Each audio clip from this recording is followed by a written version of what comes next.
Your name came up. I'm risking everything telling you because right now, somewhere in your world, two people are having a conversation that you don't know about. And it's not casual. It's not a passing mention where someone says your name and keeps moving. This is the kind of conversation that starts as one thing and ends up being entirely about you. Because the one person who actually knows you cannot help themselves once your name comes up. They go quiet for just a second. Like your name requires something from them.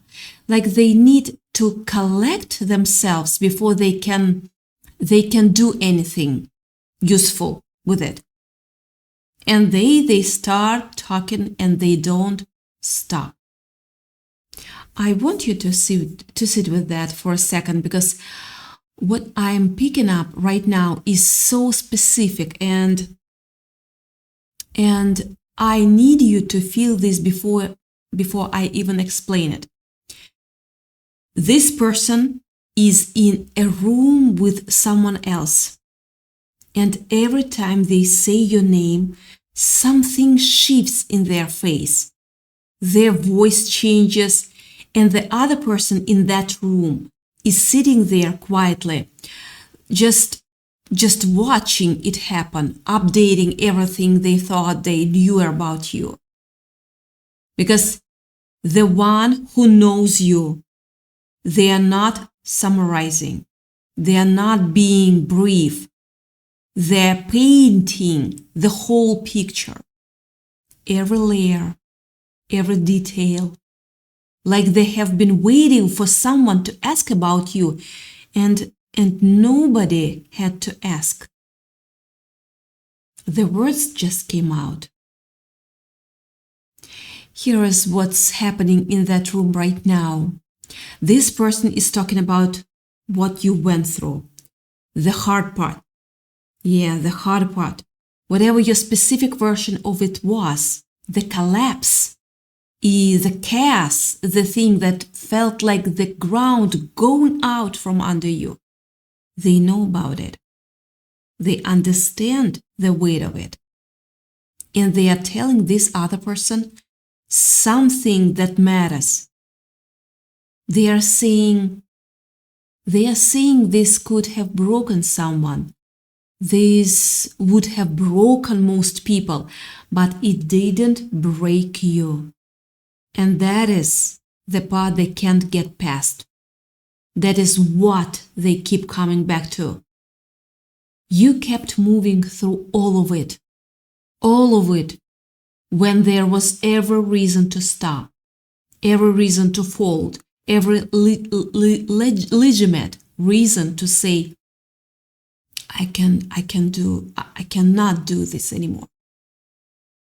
You didn't say that. You just kept going. And to this person, that is not just something they admire. That is the thing they recalibrated their entire understanding of what a human being can actually be, can actually go through. You changed their baseline. Before you, they had one idea of what strength looked like. After you, they have a completely different one. And here's the thing that's actually killing me about this. Before you came into their life, this person had made certain quiet decisions about what was available to them, about what level of hope was reasonable, about how much to expect from people, from life, from connection.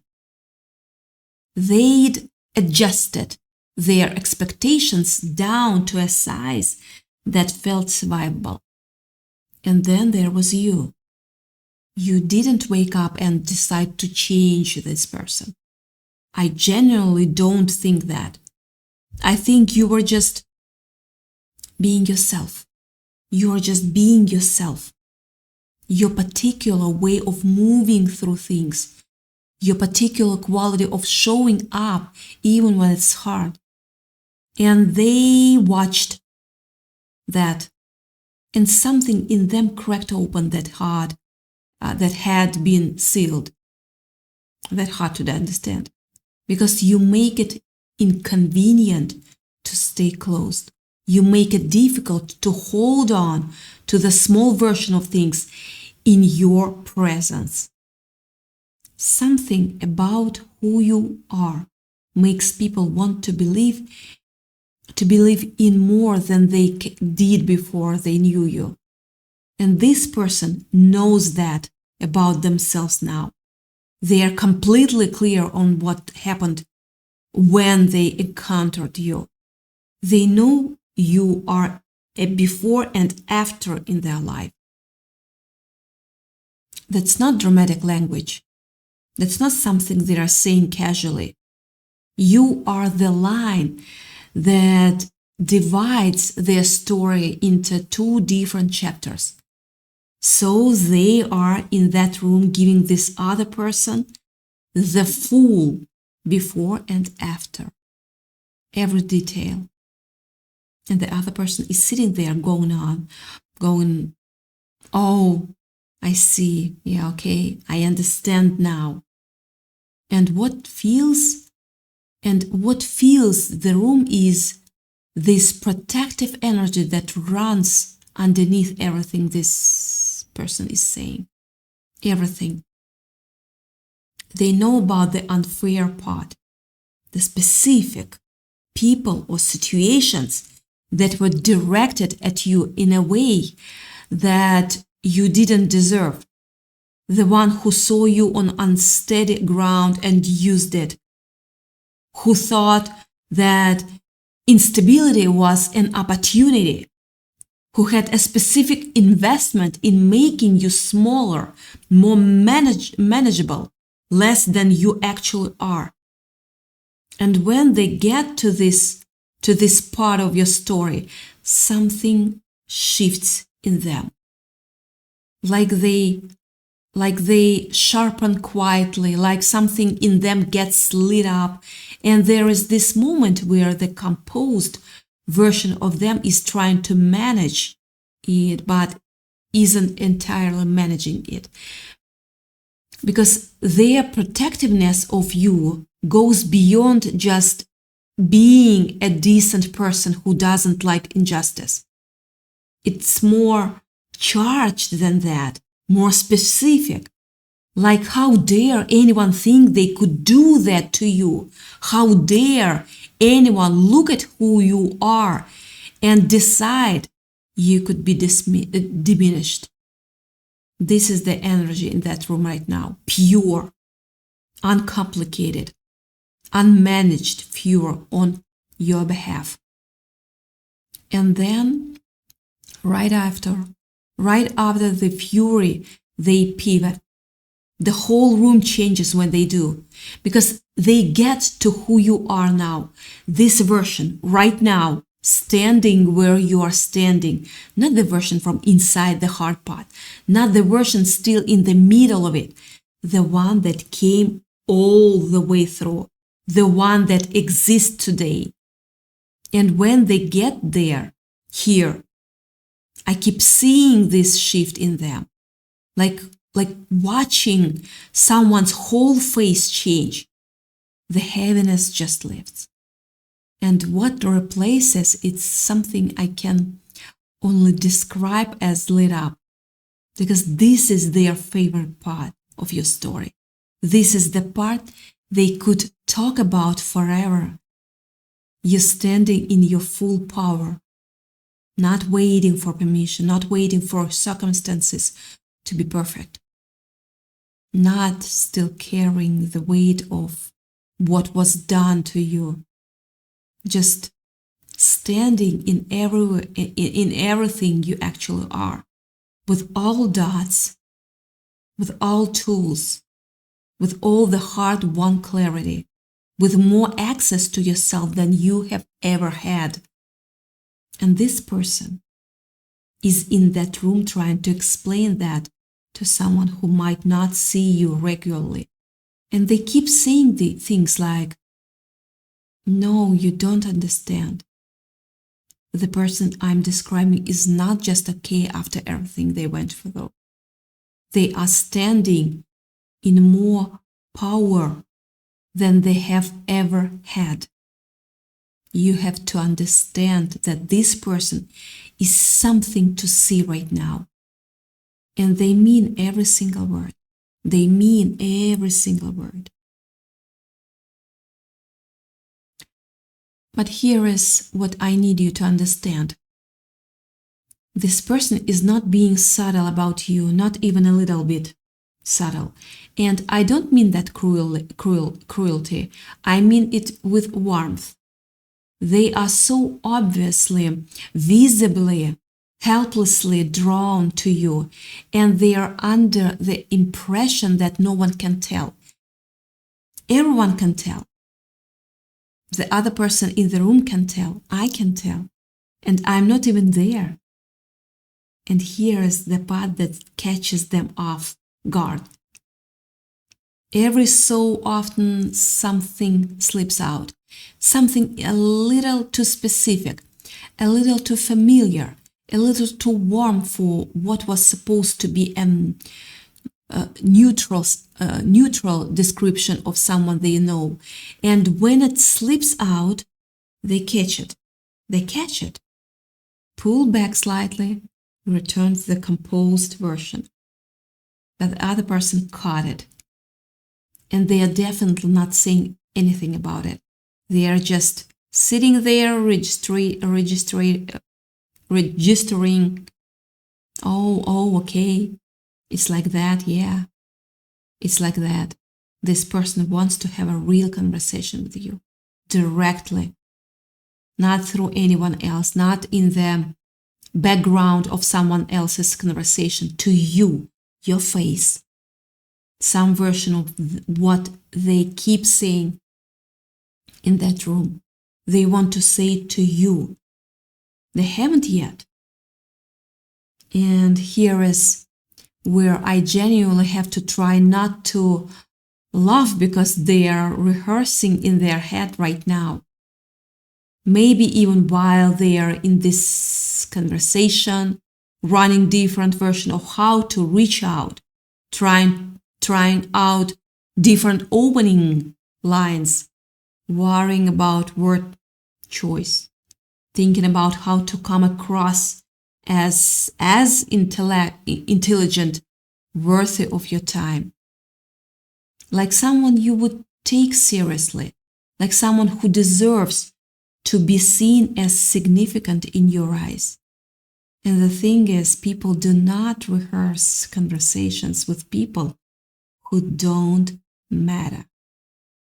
People do not lose sleep over word choice with someone they could take or leave. The degree of nervous energy going into this opening line is directly proportional to how much you matter to them. And it's an enormous amount of nervous energy, which means you matter enormously. Not a little, not in some manageable way, enormously,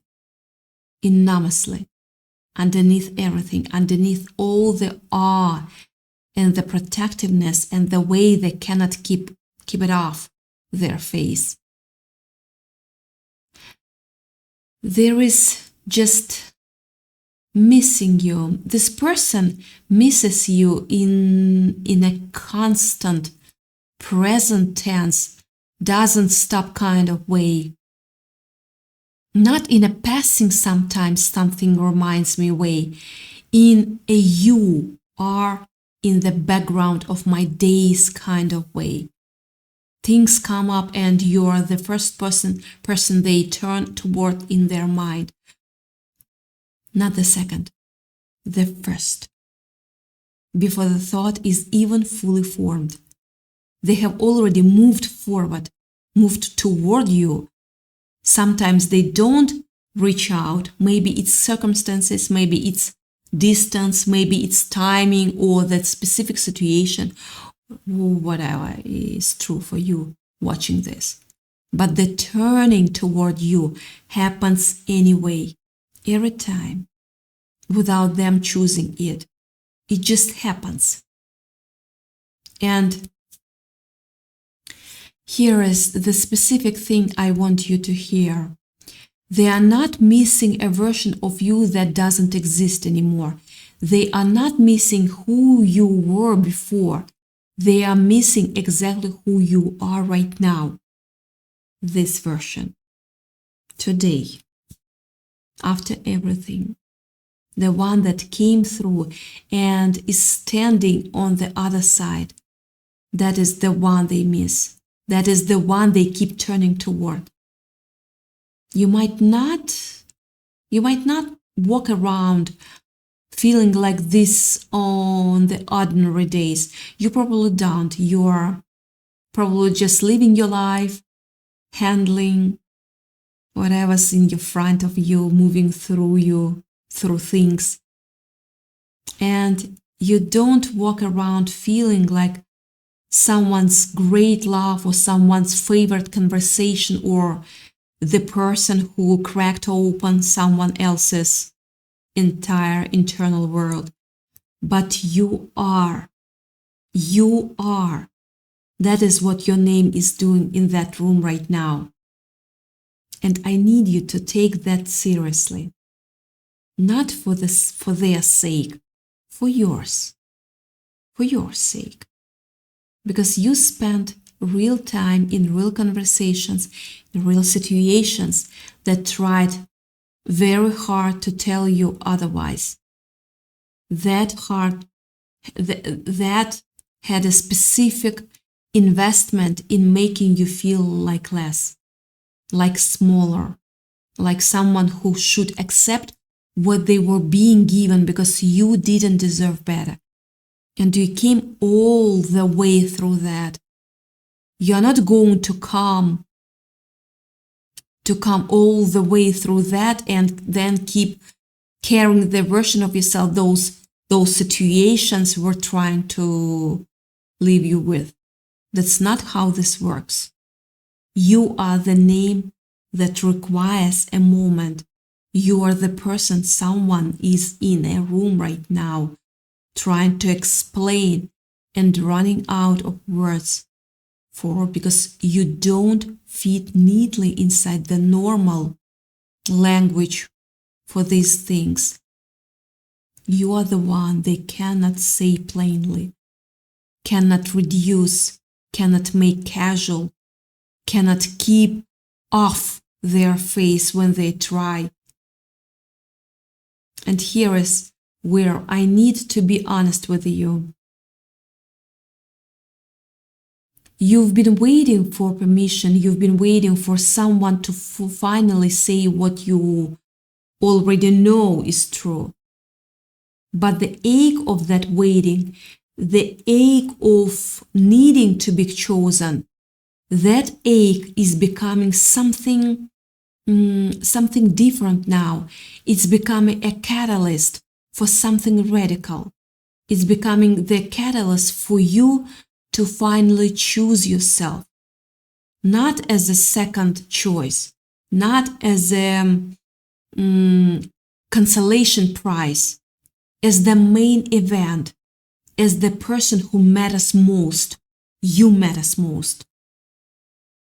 Because a real, unfiltered conversation is the deepest form of spiritual intimacy there is.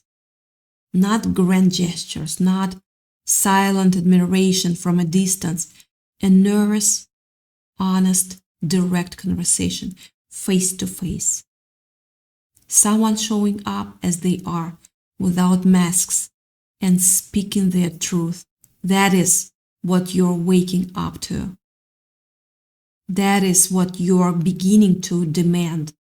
And if this person who's in that room right now rehearsing their opening line can't find the courage to have that conversation, that becomes information too. that becomes clarity, that becomes, how should I say that? That becomes the moment you realize you've been waiting for someone to be brave enough to meet you where you already are. And maybe they will find that courage. Maybe they will reach out. Maybe that conversation will finally happen. But whether it does or doesn't, one thing is true. You survived something that would have broken most people.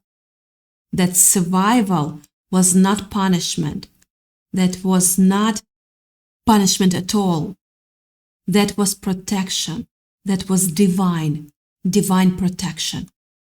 That was evidence of an unshakable strength that cannot be shaken. Not by them, not by anything. The dark night of the soul, that wasn't a punishment. It was a battlefield. And you are still standing. You came through the other side intact, more yourself than ever, standing in more power than you have ever had. That's not something to whisper about. That's something to claim. Yeah, to claim. That's your truth.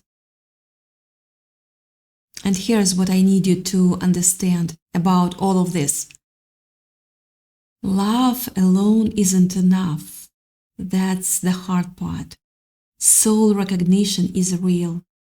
That connection they feel with you, that's real. But without action, without someone brave enough to close the distance and have the conversation and show up in the real world, not just in their head, not just in that room with someone else, it stays as potential energy. It stays as something beautiful and distant. And you're done with beautiful and distant. You're done carrying the weight alone. You've become someone extraordinary. And you know it now. You might not have known it before, but something shifted. You know it in your bones. You know you're the main character in your own story now. Not a supporting role. Not someone waiting to be chosen. The main character. The hero of your own journey. And if someone wants to be part of that story, they have to show up as themselves. Nervous and honest and real. Not rehearsed, not managed. Real. So take this with you.